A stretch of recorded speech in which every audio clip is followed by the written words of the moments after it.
Avant toute chose, un agenda 21, c'est de faire en sorte que chaque habitant puisse participer à un projet commun. Ça se traduit par l'implication de l'ensemble des habitants, mais aussi des acteurs institutionnels, et cette responsabilité doit être collective. Les objectifs de l'agenda 21 pour Hérouville-Saint-Clair et ses habitants, c'est limiter le plus possible les nuisances environnementales, favoriser le bien vivre ensemble. Dans une unité d'espace, Hérouville-Saint-Clair cultive sa mixité sociale, plaçant le citoyen au cœur de l'action publique. La cité, dans le respect de son patrimoine, poursuit sa rénovation urbaine. C'est de repenser autrement de ce qu'on a pu penser il y a 20 ans, 40 ans d'une ville nouvelle comme Hérouville. Aujourd'hui, elle doit favoriser les projets durables, en préservant les ressources environnementales et en renforçant le bien-être des populations. La construction d'écoquartiers, sur la presqu'île d'Hérouville-Saint-Clair, en est une future illustration. Dans une ville comme Hérouville, on va beaucoup et on doit parler de la mixité sociale, de la mixité intergénérationnelle, où tous les habitants se sentent concernés. Hérouville-Saint-Clair accompagne les projets qui confortent les liens entre individus. Sylvie Valette est à l'initiative d'une animation sur les berges du canal, une belle démonstration éco-citoyenne.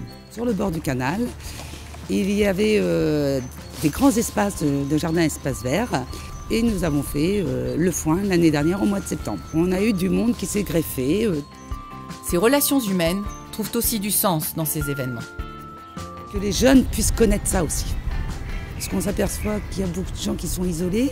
Et ça a été un moment de collectivité.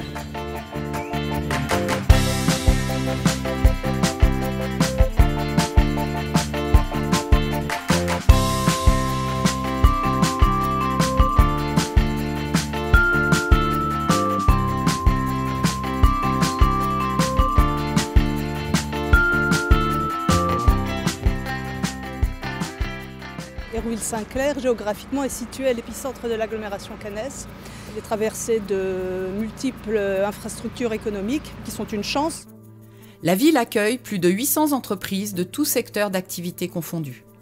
Pour entreprendre ensemble, la mutualisation des moyens et de connaissances est essentielle.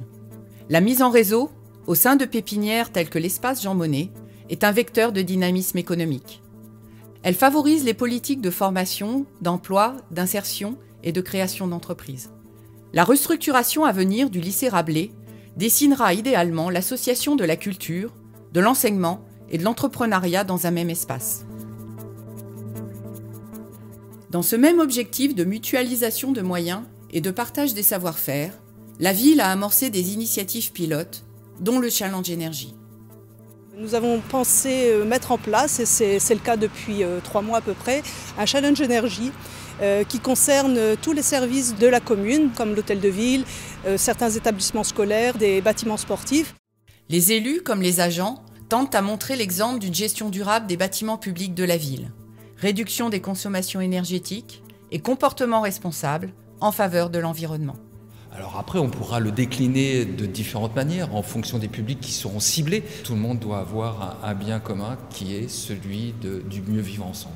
Ça ne s'arrête pas à un territoire bien précis. Donc il faut aussi que l'agglomération, le département, la région prennent la mesure de ce que doit être un agenda 21. Parce que ce qui est bien sur Hérouville sera bien demain pour un territoire beaucoup plus large.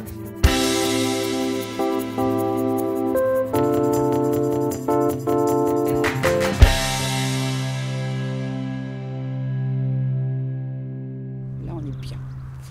Ne me demandez pas de déménager, je ne déménagerai jamais.